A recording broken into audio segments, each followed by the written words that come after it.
పూరా లోకల్. చాలా మంది జాతకాలు వినడానికి ఆసక్తి చూపుతారు.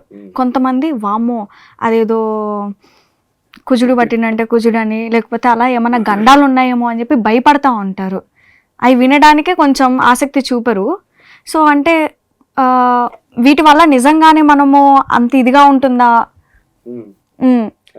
అని చెప్పేసి ఏమన్నా ఉన్నాయా? అంటే వినొచ్చా, వినకూడదా, తెలుసుకోవడానికి ప్రయత్నించొచ్చా? ఇప్పుడు ఎవరైనా ఒక వ్యక్తి ఒక అనారోగ్యంతో హాస్పిటల్కి వెళ్తాడు. వాళ్ళు వెంటనే ఏం చేస్తారు? ఎంఆర్ఐస్ కానీ సిటీ స్కాన్ కానీ పంపిస్తారు. అంతవరకు ఆయన ఏదో ఒక జ్వరమో కడుపు నొప్పి అనుకుని వెళ్ళిన వ్యక్తికి ఎంఆర్ఐ స్కాన్లో సిటీ స్కాన్లో క్యాన్సరో ఆల్సరో అనేది పరిస్థితి కనిపిస్తుంది. అప్పుడు ఏం చేస్తాడు? వెంటనే రియాక్ట్ అయ్యి తగిన వైద్యం చేయించుకుంటారు. అదే రకంగా ఎవరికైనా ఒక కష్టం వచ్చిందంటే ఆ కష్టం ఎందుకు వచ్చింది అనేది తెలుసుకోవాలి. ఎప్పుడు కూడా మా అనారోగ్యం జ్వరంతోనో జలుబుతోనో స్టార్ట్ అవుతుంది, వెళ్ళేసరికి ఏదో ఉంటుంది. అదే రకంగా జాతకాల్లో కూడా మనుషులు చేసుకునే కర్మలు 3 రకాలు ఉంటాయి. శుద్రుడి కర్మ, విద్రుడి కర్మ, దృఢాదుడి కర్మ అని 3 రకాలు ఉంటాయి. పూర్వజన్మలో మనం ఏం పాపం చేసామో దాని ప్రకారం ఈ జన్మలో మనకు వస్తాయి. శుద్రుడి కర్మ అంటే అది సాలిడ్ అనమాట. ఖచ్చితంగా మనకు ఆ మంచి కానీ చెడు కానీ జరిగిపోద్ది. ఒకరు ఏదో మంత్రి అవ్వాలి, అయిపోతారు. అలాగే మంత్రి పదవి పోవాలి, అది కూడా పోతుంది. ఎవరు ప్రైమ్ మినిస్టర్ అవుతారు, ఎవరు చీఫ్ మినిస్టర్ అయ్యారు, ఎప్పుడు దిగిపోతారు అనేది ఎవరికి తెలియదు. అది శుద్రుడి కర్మ మీద ఉంటుంది. ఇంకా విద్రుడి కర్మ అంటే చిన్న చిన్న తప్పులు ఏమన్నా మనిషి చేస్తే వాటిని మన ఇంట్లో చేసుకున్న చిన్న చిన్న పూజలతో వాటికి పరిహారం అయిపోద్ది. మనకు తెలియకుండానే అయిపోతాయి. ఎట్లా అంటే మనం వెళ్తుంటాం, రోడ్డు మీద వెళ్తూ ఉంటే మనం బండి స్టార్ట్ చేసుకున్నప్పుడు ఆ కిక్కు కొట్టేప్పుడు మనకి కాలుకి దెబ్బ తగలవచ్చు, లేదా బండి వెళ్తుంటే మనం ఎవడో మనకి డాష్ ఇవ్వచ్చు, మన ప్రమేయం లేకుండానే వెళ్తుంది. అప్పుడు మనం పడిపోయి మనకి పెద్ద దెబ్బ తగలవచ్చు, చిన్న దెబ్బ తగలవచ్చు, కానీ అంతటితో అయిపోయింది. ఇంకా దృఢాదుడి కర్మ అనేది ఏంటంటే లిక్విడ్ లాంటిది అనమాట.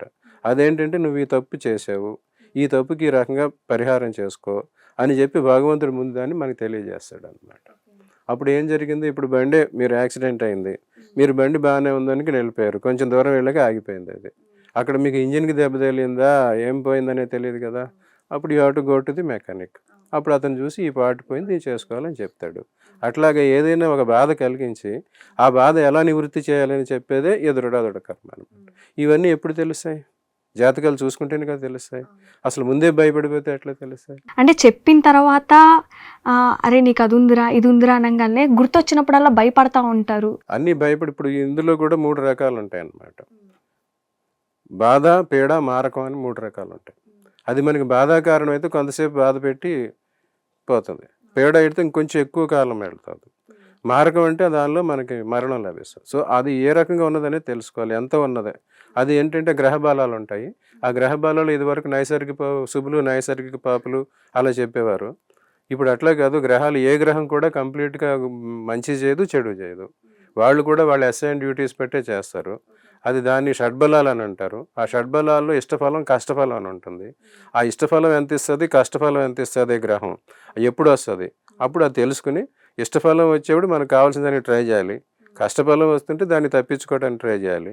ఆ రకమైన ప్రయత్నం చేయాలన్నమాట. ఆ ప్రయత్నం ఎలా చేయాలని తెలియజేసేదే ఈ జ్యోతిష్ శాస్త్రం. దానికి తగిన పరిహారాలు చెప్తారు. ఆ పరిహారాలు అందరూ చేయలేరు. ఇదివరకు అందరూ భగవంతుడి మీదే ఎక్కువ బేస్ అవుతే అందరూ ఎవరైనా సరే రోజు పూజలు అవి చేసుకుంటూ ఉండేవారు. అలాగే వారానికి ఒకసారైనా గుళ్ళకి వెళ్తూ ఉండేవారు.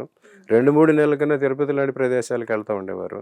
అప్పుడు వారు తెలిసి చేసినా తెలియక చేసినప్పుడు కొన్ని పాపాలు చేసినా పరిహారం అయిపోయి. కానీ ఇప్పుడు ఆ రకంగా ఎవరు లేరు. డైలీ లైఫ్లో అసలు దేవుడి వంక చూసే పరిస్థితే కనిపించట్లేదు. అప్పుడు ఏం జరుగుతుందంటే ఎలాగైతే మనకి 2 రకాల maintenance, break down maintenance and preventive maintenance అని 2 ఉంటాయి. మనం ఏదైనా ఒక కారు కొనుక్కున్నప్పుడు వాడు నెక్స్ట్ మెయింటెనెన్స్ డ్యూ అని డేట్ ఇస్తాడు. ఆ డేట్కి మనం పంపిస్తాము, వాడు ఏదో చేసి ఇస్తాడు, మన కారు ఏం కాదు. ఇలా చూసి అనవసరంగా డబ్బులు ఖర్చు అవుతున్నాయి ఎందుకు రాని అనుకుంటాం. ఇప్పుడు వెళ్ళేసరికి ఒక యాక్సిడెంట్ అవుతుంది. అప్పుడు మళ్ళీ ఎక్కడి నుంచో తెచ్చుకుని అంతా చేసుకోవాల్సి వస్తుంది. అలా అన్నమాట ఈ break down maintenance, preventive maintenance. మనం రెగ్యులర్గా దైవారాధన చేసుకుని రోజుకోసారైనా దేవుడిని తెలుసుకుని, వారానికి ఒకసారైనా గుడికి వెళ్ళి, నెలకొకసారైనా ఏదో ఒక పుణ్యకార్యం చేస్తూ ఉంటే ఇట్లాంటివి పోతాయి. ఏమీ లేనప్పుడు వాళ్ళకి ఏదో ఒక బాధ తగులుద్ది. అప్పుడు మొక్కుకుని తిరుపతి వస్తాను, కాశీ వస్తాను, కామాఖ్య వస్తాను అని చెప్పి పరిగెడతారు.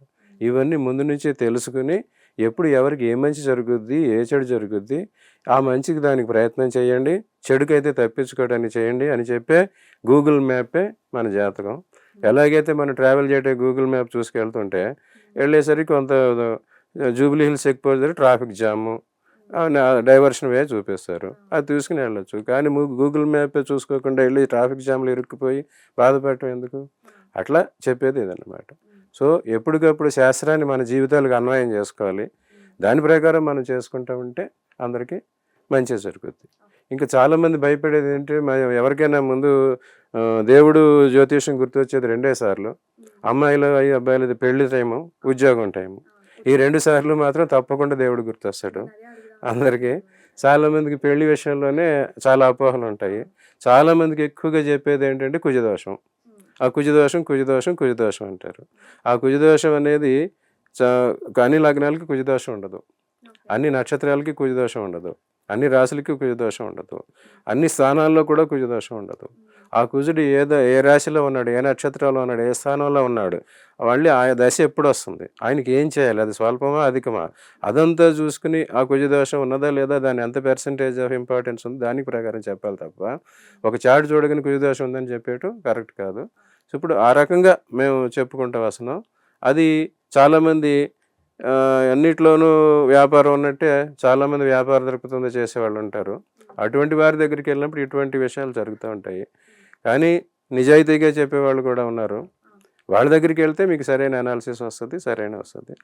అటువంటి వాళ్ళ దగ్గర మీ జాతకాలు చూపించుకోవడం అనేది మంచి పద్ధతి. ఓకే, ఇప్పుడు కొంతమంది స్కూల్ టైంలో టాపర్స్ అయి ఉండొచ్చు, కాలేజ్ టైంలో టాపర్స్ అయి ఉండొచ్చు.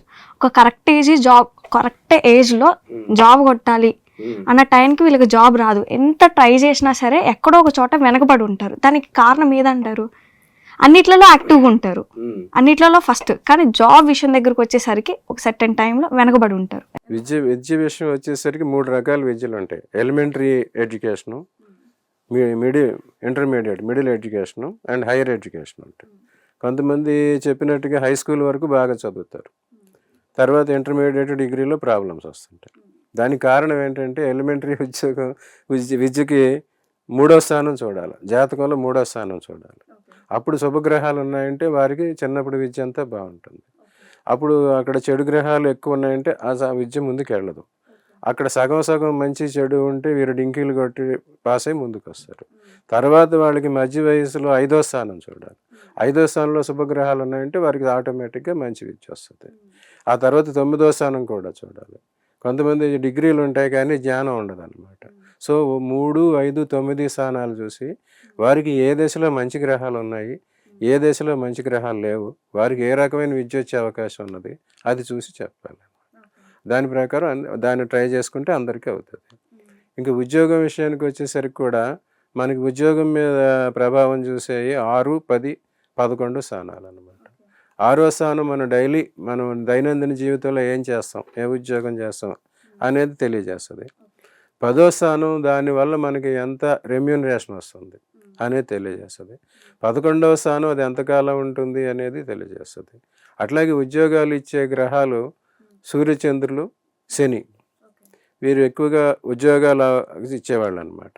సో వారి జాతకంలో సూర్యచంద్రుల పొజిషన్ ఏంటి, సూర్యచంద్రులు బలంగా ఉన్నారంటే వాళ్ళు గవర్నమెంట్ ఉద్యోగాలు వస్తాయి. వాళ్ళకి ఇంకా ఎక్కువ గురువు అనుకూలం ఉంటే ఐఏఎస్, ఐపీఎస్లు వెళ్తారు. కుజుడు అనుకూలం ఉంటే పోలీసు, ఆర్మీకి వెళ్తారు. బుధుడు అనుకూలంగా ఉంటే సిఏలు, చార్టెడ్ అకౌంటెంట్స్, ఫైనాన్షియల్ విజిట్స్ అవుతారు. శని అనుకూలంగా ఉంటే మాత్రం శ్రామిక స్థితి వస్తుంది అనమాట. నౌకరి చిన్నప్పటి నుంచి లో లెవెల్ నుంచి స్టార్ట్ అయ్యి చివరికి హై లెవెల్కి వెళ్ళే అవకాశం ఉంటుంది. రాహు లాంటి వాళ్ళు ఉన్నారంటే సడన్గా మంచి గెయిన్ వచ్చి అంతవరకు లేని వాళ్ళకి ఒక అవకాశం ఫారిన్లో వచ్చి విదేశాలకు వెళ్ళిపోతారు. విదేశాలు చదువు, విదేశ ఉద్యోగాలు కారకులు. చాలామంది ఏం చేస్తారంటే చాలా కాలం ఉద్యోగం చేసి చివరికి నాకు ఉద్యోగం వద్దని చెప్పి రిజైన్ చేసి వెళ్ళిపోతుంటారు. దానికి కారకుడు కేతువు. ఆ ఉద్యోగంలో శ్రమలు పెట్టి నిర్వేదం కల్పించి ఇంక నేను చేయలేని దేవుడా అని చెప్పి వెనక్కి పంపించేస్తుంటాడు. అదే కొంతమందికి జాబ్స్ వస్తాయి కానీ వేరే ఇండస్ట్రీస్కి వెళ్తారు. 3 నెలలు అక్కడ, 3 నెలలు అక్కడ, 3 నెలలు అక్కడ. అంటే ఏంటి, ఆ మధ్యలో ఏమన్నా జరుగుతుందా? వారికి ఏంటంటే 2 ఉంటాయి. వారికి ఉద్యోగ స్థానంలో ప్రతి రాశికి లగ్నానికి చర, స్థిర అని 2 ఉంటాయి అన్నమాట. చర అంటే మూవింగ్, ఆల్వేస్ మూవింగ్. స్థిర అంటే ఫిక్స్డ్ అనమాట. వారి ఉద్యోగ స్థానం చరస్థానం అంటే వాళ్ళు ఉద్యోగాలు మారుతూనే ఉంటారు. అలాగే వాళ్ళు ఉద్యోగాధిపతులు చర గ్రహాలు. చంద్రుడు బుధుడు అటువంటి వాళ్ళు స్పీడ్ అన్నమాట. ప్రతి ఉద్యోగంలో డైరెక్ట్గా ఎంటర్ చేస్తారు, వెంటనే దాన్ని తీసుకుపోతారు. మీ మీడియాకి ఎక్కువ వాళ్ళిద్దరే కారకులు అన్నమాట. మీ యాంకర్స్ అవ్వడానికి చంద్రుడు బుధుడు కారకం వహిస్తారు. చంద్రుడు ఎవరంటే మనం చెప్పే వాక్, మన ప్రజెంటేషన్ ఎట్లా ఉన్నది. బుధుడు ఏంటంటే స్పాంటైనిటీ. ఒక ఐటమ్ని మీరు ఒక ఇన్సిడెంట్, ఒక ఈవెంట్ కవర్ చేయడానికి వెళ్తే అది ఎందుకు జరుగుతుంది, ఏం జరుగుతుంది, దానిలో ఎవరితో మాట్లాడాలి, ఏ పాయింట్స్ మాట్లాడాలి అని చెప్పేది బుధుడు. ఎట్లా మాట్లాడాలి, ఎలా ఎలిసిట్ చేయాలి ఇన్ఫర్మేషన్, మన ఎక్స్ప్రెషన్ ఎలా చెప్పాలి అనే చెప్పేది చంద్రుడి కారకుడు. ఈ 2 గ్రహాలు అనుకూలంగా ఉండాలి. అదే ఉద్యోగాల్లో కూడా ఈ 2 గ్రహాలు అనుకూలంగా ఉంటే వాళ్ళు ఉద్యోగాలు మారుతూ ఉంటారు, కానీ మంచిదే వస్తుంది, బెటర్మెంట్. దీనికన్నా మంచి పొజిషన్ అలా వెళ్తుంటారు. వాళ్ళు చెడిపోతే మాత్రం వీడు అనవసరంగా ఈ పొజిషన్ పోగొట్టుకుని మళ్ళీ ఏం రాలేదురా దేవుడా అని ఏడుస్తాడు. అలాగే స్థిరంగా ఉద్యోగాలు ఇచ్చేవాళ్ళు శని గురువులు అనమాట. ఆ శని ప్రభావం అదే ఉద్యోగంలో ఉంటారు. వారికి ఎక్కువ జీతం పక్కనే వస్తుంది, రా అని చెప్పి నేను రాడు, నాకు ఇక్కడ సరిపోయింది, ఈ 10,000తోనే నేను గడిపేసుకుంటాను అంటాడు. అది శనికారకుడు. గురువు ఏం చేస్తాడు, కావాల్సిన పొజిషన్ అంతా ఇస్తాడు. ఇక సూర్యచంద్రులు ఇచ్చే పరిస్థితిని మళ్ళీ రాహుకేతువులు పోగొడుతూ ఉంటారు. సో అదన్నీ చూసుకోవాలన్నమాట. సో వాడి వృత్తిస్థానం ఏం చెప్తుంది, ఏ చరమా స్థిరమా, ఏ గ్రహాలు ఉన్నాయి, సో ఉంటారా ఉండరా అది తెలుసుకోవాలి. ఇంకొంతమంది ఉద్యోగం చేయరు, వ్యాపారాలకు ఉంటారు. వారికి ఏం ఆస్తిపాస్తులు లేకపోయినా, ధనం లేకపోయినా ఏదో ఒకటి చేస్తూనే ఉంటారు. దానికి కూడా వ్యాపారాలకు కారకుడు ఈ బుధగ్రహం, శనిగ్రహం కారకులు అవుతారు. అలా ఎవరెవరు వ్యాపారం చేస్తారా, అది ఎంతకాలం ఉంటుంది, ఏ వ్యాపారం చేయాలి, అవన్నీ కూడా ఆ గ్రహాల పరిస్థితులను బట్టి ఉంటాయి. అవి వారి వారి వ్యక్తిగత జాతక చక్రాలు పరిశీలించి వారికి ఏ రంగంలో అనుకూలత ఉందని చెప్పచ్చు.